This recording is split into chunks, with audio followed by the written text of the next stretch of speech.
ఈ వారం రోజుల్లో ఒకసారి మనం న్యూస్లు కనుక చూసినట్లయితే టెల్కోలు భారీ స్థాయిలో వినియోగదారుల్ని బాధేస్తున్నటువంటి పరిస్థితి. ఒకసారి చూస్తే ముందుగా జియో తన టారిఫ్లు పెంచింది. ఒక్కరోజు గ్యాప్లో ఎయిర్టెల్ పెంచింది.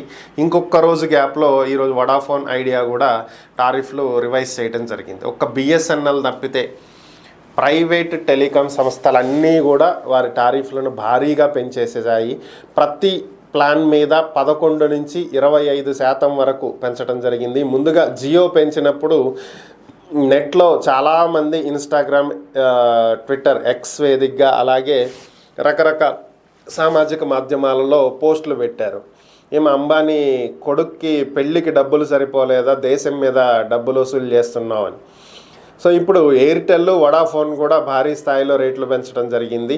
1 మంత్ వ్యాలిడిటీ ఉండే బేసిక్ వ్యాలిడిటీ 179, 199కి, అలానే 3 మంత్స్ అంటే 3 మంత్స్ ఇవ్వరనుకోండి, 84 డేస్ వ్యాలిడిటీ ఉండే 700 ప్లాన్ని 900కి ఇలా భారీ స్థాయిలో పెంచేసుకుంటూ వెళ్ళిపోయారు. ప్రతి ప్లాన్ మీద 11 నుంచి 25% పెరిగింది.